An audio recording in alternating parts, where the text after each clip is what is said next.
हिंदू पंचांग के अनुसार प्रत्येक वर्ष भाद्रपद मास की शुक्ल पक्ष की तृतीया तिथि पर हरतालिका तीज का त्यौहार मनाया जाता है।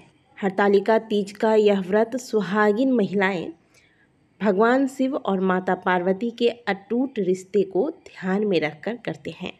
इस दिन महिलाएं निर्जल व्रत धारण करके 16 श्रृंगार कर भगवान शिव तथा माता पार्वती का पूजन करके अखंड सौभाग्य की कामना करती हैं और हरतालिका तीज के व्रत के कथा को श्रवण करती है। हरतालिका तीज के व्रत की कथा को श्रवण करने मात्र से भगवान शिव और माता पार्वती का आशीर्वाद प्राप्त हो जाता है, पारिवारिक सुख की प्राप्ति होती है। यह कथा अत्यंत ही पवित्र मानी जाती है, इसीलिए आज के दिन भगवान शिव तथा माता पार्वती का ध्यान करके हरतालिका तीज के कथा को अवश्य ही पढ़नी या सुननी चाहिए।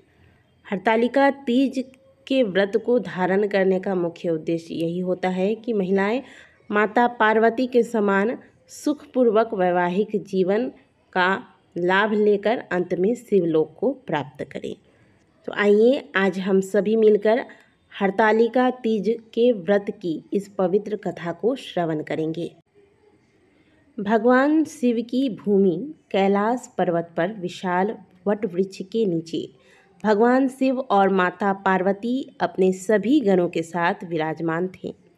बलवान वीरभद्र, भृंगी, श्रृंगी और नंदी अपने अपने पहरों पर भगवान शिव के दरबार में खड़े थे।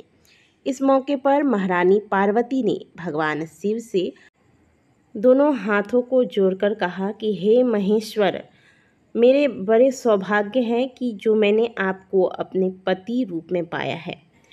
मैं यह जानना चाहती हूँ कि मैंने ऐसे कौन से पुण्य किए थे कि आप मुझे पति रूप में प्राप्त हुए हैं।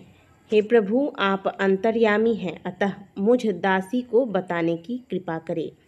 माता पार्वती की ऐसी प्रार्थना सुनकर भगवान शंकर बोले, तुमने अति उत्तम पुण्य का संग्रह किया था, जिसकी वजह से तुमने मुझे प्राप्त किया है। वह अति गुप्त व्रत है, लेकिन मैं तुम्हें बताता हूँ। यह व्रत भाद्रपद मास के शुक्ल पक्ष की तीज के नाम से प्रसिद्ध है। यह व्रत ऐसा है, तारों में चंद्रमा, नवग्रहों में सूर्य, वर्णों में ब्राह्मण, देव, नदियों में गंगा, पुराणों में महाभारत, वेदों में साम, इंद्रियों में मन श्रेष्ठ होता है। इसी प्रकार से व्रतों में तीज का व्रत श्रेष्ठ है। भगवान शिव ने बताया कि जो तीज हस्त नक्षत्र के दिन पड़े तो वह बहुत पुण्यदायक मानी जाती है। ऐसा सुनकर पार्वती जी की यह सुनने की इच्छा और भी बढ़ गई। माता पार्वती भगवान शिव से बोली कि मैंने कब और कैसे तीज व्रत किया था, विस्तार से सुनने की इच्छा है। इतना सुनते ही शंकर जी बोले, भाग्यवान उमा भारतवर्ष के उत्तर में हिमालय श्रेष्ठ पर्वत है, उसके राजा हिमाचल हैं। वहीं तुम भाग्यवती रानी मैना से पैदा हुई थी। तुमने बाल्यकाल में ही मेरी आराधना शुरू कर दी थी। कुछ उम्र बीतने पर तुमने सहेली के साथ जाकर हिमालय की गुफाओं में मुझे पाने के लिए तप किया। तुमने गर्मी में बाहर चट्टानों में आसन लगाकर तप किया, बारिश में बाहर पानी में तप किया, सर्दी में पानी में खड़े होकर ध्यान में लगी रही। तुमने इस दौरान वायु सूंघी, पेड़ों के पत्ते खाए और तुम्हारा शरीर क्षीण हो गया था। ऐसी हालत देखकर महाराज हिमाचल को बहुत चिंता हुई। वे तुम्हारी विवाह के लिए चिंता करने लगे। इसी मौके पर नारद देव आए। राजा ने उनका स्वागत किया और उनसे आने का कारण पूछा। तब नारद जी ने कहा, राजन, मैं भगवान विष्णु की तरफ से आया हूँ। मैं चाहता हूँ कि तुम्हारी सुंदर कन्या को योग्य वर प्राप्त हो। सो वैकुंठ निवासी भगवान विष्णु ने आपकी कन्या का वरण स्वीकार किया है। क्या आपको स्वीकार है?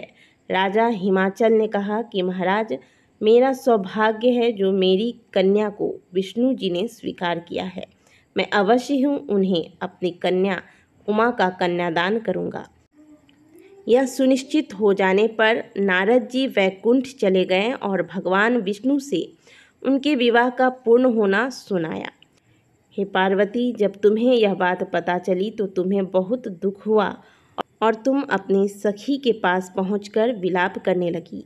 तुम्हारा विलाप देखकर सखी ने तुम्हारी इच्छा जानकर तुमसे कहा कि देवी, मैं तुम्हें ऐसी गुफा में तपस्या के लिए ले चलूंगी जहाँ महाराज हिमाचल भी तुम्हें ढूंढ नहीं पाएंगे। ऐसा कहकर उमा सहेली सहित हिमालय की गहन गुफाओं में विलीन हो गई। तब महाराज हिमाचल घबरा गए और पार्वती को ढूंढने लगे, विलाप करने लगे कि मैंने विष्णु जी को जो वचन दिया था वो कैसे पूरा हो सकेगा। ऐसा कहकर बेहोश हो गए। इधर तुम अपनी सहेली के साथ ही गहन गुफा में पहुंचकर अन्न और जल के बिना मेरे व्रत को आरंभ करके नदी की बालू का लिंग बनाकर विविध फूलों से पूजन करने लगी। उस दिन भाद्रपद मास की तृतीया तिथि शुक्ल पक्ष हस्त नक्षत्र था। तुम्हारी पूजा के कारण मेरा सिंहासन हिल उठा और मैंने जाकर तुम्हें दर्शन दिए।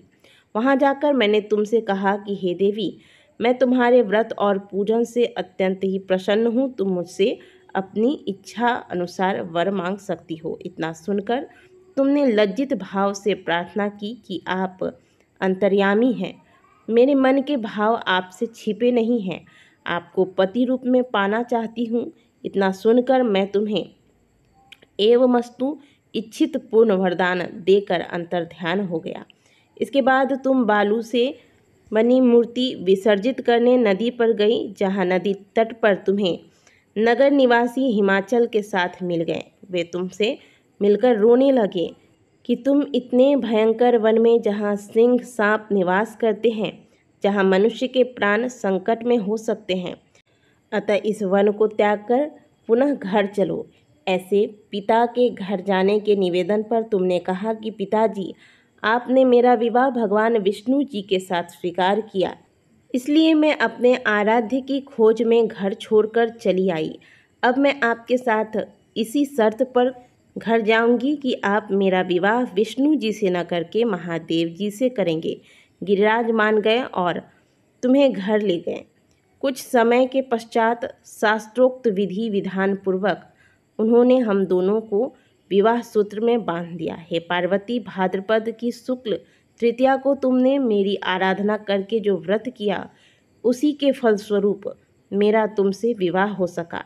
इसका महत्व यह है कि मैं इस व्रत को करने वाली कुंवारियों को मनोवांछित फल देता हूँ।